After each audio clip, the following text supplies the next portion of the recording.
بسم اللہ الرحمن الرحیم۔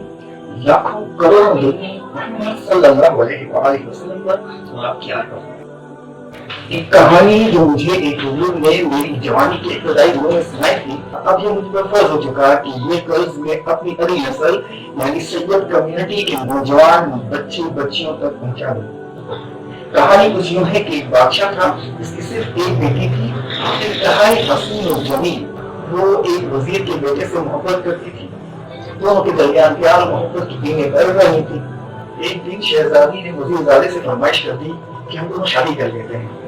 وزیر زادہ گھبرا گیا، کہنے لگا ایسا ممکن نہیں، بادشاہ مجھے قتل کروا دے گا۔ پھر ایک دن شہزادی نے ایک آئیڈیا پیش کیا، کہنے لگی کیوں نہ ہم اس سلطنت سے بھاگ چلیں، پڑوس ملک کے بادشاہ اور میرے والد کے درمیان دشمنی ہے، ہم اس کے ملک میں محفوظ رہیں گے، بے شک بھوکی سوکھی کھائیں گے لیکن اپنی مرضی کے مطابق زندگی بسر کریں گے۔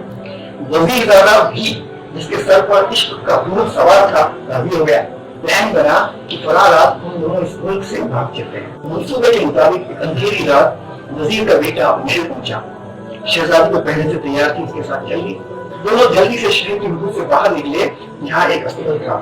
وزیر زادے نے استبل کے مالک سے کہا ہمیں ایسی سواری چاہیے جو رات ہی رات میں ریتیلا میدان عبور کر کے صبح فجر سے پہلے پڑوسی ملک کی حدود میں پہنچا دے۔ ساربان نے کہا آئیے میں آپ کو سواری دکھا دوں۔ جب دونوں استبل میں داخل ہوئے تو دور سے ہی وزیر زادے کو ایک ہٹا کٹا مضبوط توانا اونٹ نظر آیا جو سب سواریوں سے نمایاں تھا۔ نظر پڑتے ہی وزیر زادے نے کہا مجھے یہ اونٹ چاہیے۔ ساربان نے کہا یہ اونٹ آپ کے کام کا نہیں، آپ میرے ساتھ چلیے، میں آپ کو وہ سواری دکھاتا ہوں جو 2-3 گھنٹوں میں آپ کو منزل مقصود تک پہنچا دے۔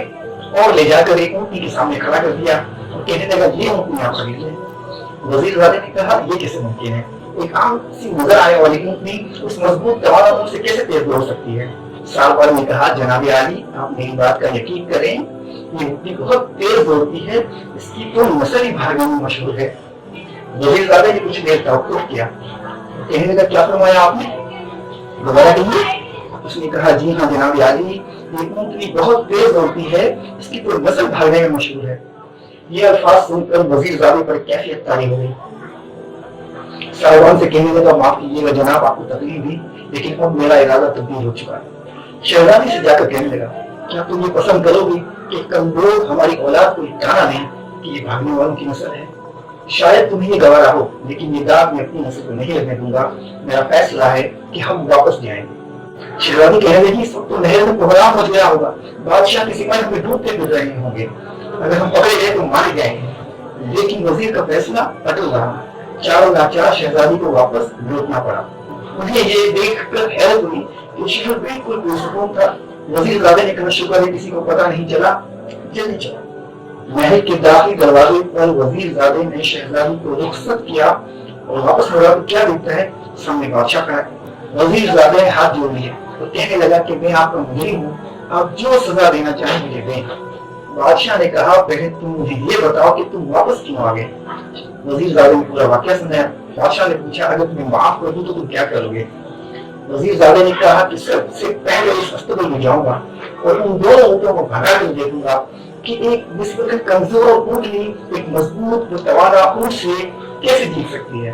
بادشاہ نے کہا ایک بات میں تمہیں بتاؤں، مجھے پتا ہے کہ اس پورے واقعے میں تمہارا کوئی قصور نہیں، دوسری بات یہ کہ تمہیں ان اونٹوں کو آزمانے کی کوئی ضرورت نہیں۔ میں گواہی دیتا ہوں کہ وہ اونٹنی جس کی نسل بھاگنے میں مشہور ہے وہی ریس جیتے گی۔ حقیقت یہ ہے کہ رنگ و خون اپنا اثر دکھاتا ہے اور یہی وجہ تھی کہ مجھے ڈر تھا کہ میری بیٹی نے بھی ایک دن گھر سے بھاگ جانا ہے، کیونکہ ایک دن اس کی ماں بھی اپنے گھر سے بھاگ اٹھ کر میرے پاس آئی تھی۔ پچھلے دنوں ایک خبر سنی تو اس کہانی اور اس کے سبق کی تصدیق ہو گئی جب مجھے یہ پتا چلا کہ ایک نوجوان دعا زہرا نامی ایک لڑکی کو ورگلا کر اس کے گھر سے بھگا لے گیا ہے۔ خبروں سے یہ پتا چلا کہ اس کا باپ اس کی ماں کو بھگا کر لایا ہے اور یہ بھی کہ اس کا چاچا اس کی چاچی کو بھگا کر لایا ہے۔ اب ایسی خون و نسل کے حامل اخلاقی انحطاط کے ماحول میں پروردہ اس نوجوان سے اسی عمل کی توقع کی جا سکتی تھی۔ اب یہ نوجوان اس وقت سے پناہ مانگے جب اس کا اپنا خون رنگ لائے گا۔ کسی کی بیٹی بھگا کر لانے والا بے شک وقتی طور پر اپنے آپ کو ہیرو سمجھتا ہو، لیکن یہ ایک حقیقت ہے کہ قانون قدرت یعنی مکافات عمل ایک دن وہ وقت ضرور دکھاتا ہے جب اس کی اپنی بیٹی بھی کسی کے ساتھ گھر چھوڑ کر بھاگ جاتی ہے۔ حال ہی میں اس قسم کے کئی جلتے واقعات ہمارے علم میں آ رہے ہیں۔ اس کے بعد یہ ضروری ہو گیا ہے کہ ہم یہ پیغام اپنی کمیونٹی کے بچوں تک پہنچا دیں۔ اگر ہی ہو کہ اسلام دشمن قوتیں جنہوں نے میڈیا پر ارب روپے خرچ کر کے رمضان جیسے مقدس مہینے کو ایک فیسٹیول بنا کر رکھ دیا ہے، یہ اسی دولت کی چمک دمک ہے کہ اسلامی جمہوریہ پاکستان کا میڈیا ویلنٹائن ڈے پر ایسے پروگرام نشر کرتا ہے جیسے یہ ہمارا کلچر یا کوئی تہوار ہو۔ پوری قوم دیکھ رہی ہے کہ کس طرح دعا زہرا اور اس کے عاشق کی ہر سطح پر پشت پناہی کی جا رہی ہے۔ وکیل ان کا مطلب نہ لگ رہے جس کے لیے یقیناً در پردہ قوت لاکھوں کروڑ روپے خرچ کر رہی ہے۔ یہ اسلام دشمن مافیا ہماری اعلیٰ اسلامی اقدار، ہمارا تہذیب و تمدن، ہمارا کلچر، ہمارے اعلیٰ اخلاقی رویوں کو تباہ و برباد کرنے کے ڈر پہ ہے۔ اپنے مضمون مقاصد کی تکمیل کے لیے یہ قوتیں چاہتی ہیں کہ جس طرح ان کے مغربی معاشرے میں لڑکا لڑکی اپنی پسند سے زندگی گزارتے ہیں، جن کی طلاق کی اوسط شرح 65 سے 66% ہے، وہ چاہتے ہیں کہ یہی طریق، یہی رہن سہن پاکستان میں بھی عام ہو جائے۔ اس کہانی کا ایک دینی پہلو بھی ہے۔ واضح رہے، اسلام پسند کی شادی سے منع نہیں کرتا، بلکہ سیرت طیبہ سے ہمیں پتہ چلتا ہے کہ رشتہ آنے پر لڑکیوں کی مرضی بھی معلوم کی گئی۔ اب یہ نوجوان اس وقت سے پناہ مانگے جب اس کا اپنا خون رنگ لائے گا۔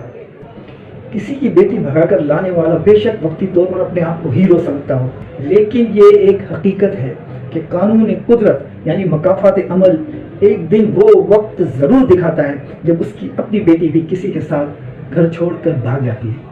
واضح رہے کہ اسلام پسند کی شادی سے منع نہیں کرتا، بلکہ سیرت طیبہ سے ہمیں پتہ چلتا ہے کہ لڑکیوں کا رشتہ آنے پر ان کی مرضی معلوم کی گئی۔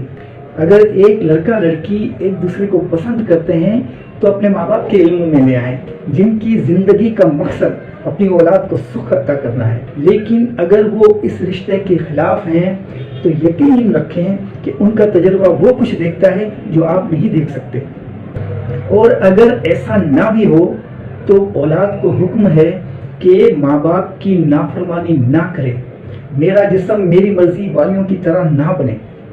دیکھا گیا ہے کہ ایسے نوجوان یہ نعرہ لگاتے ہیں، ہماری زندگی ہے، ہم اپنی مرضی سے جئیں گے۔ ایک مثال ہے، صحرا میں سراب دیکھ کر ایک ناتجربہ کار مسافر بھاگتا ہے کہ پانی مل گیا، لیکن تجربہ کار اسے سمجھاتے ہیں کہ بھائی یہ دھوکہ ہے، فریب ہے، پانی نہیں۔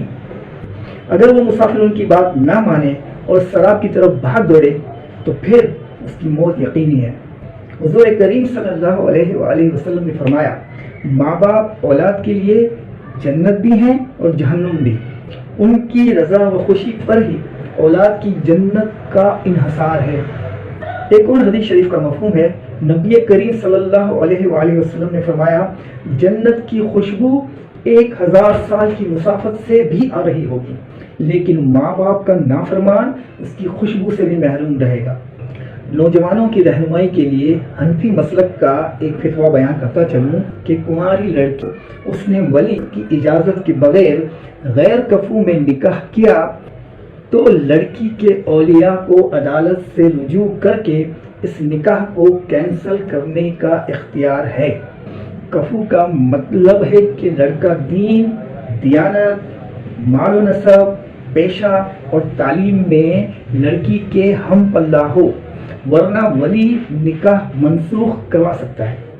ایک حدیث شریف کا مفہوم ہے کہ حضرت جبرائیل علیہ السلام نے حضور کریم سے ایک سوال پوچھا، یا رسول اللہ صلی اللہ علیہ وسلم، قیامت کب آئے گی؟ آپ نے فرمایا، جب مائیں اپنے آقاؤں کو جنم دینے لگیں تو سمجھو قیامت قریب ہے۔ یعنی ایسی اولادیں جو اپنی ماں کے فیصلوں کو، حکم کو بالائے طاق رکھیں اور ان پر اپنا حکم چلائیں۔ حقیقت میں ایسی اولاد قیامت کی نشانیوں میں سے ایک نشانی ہے۔ صلہ رحمی کا مطلب ہے خونی رشتوں کا پاس، اور اس میں سب سے پہلا نمبر ماں باپ کا ہے۔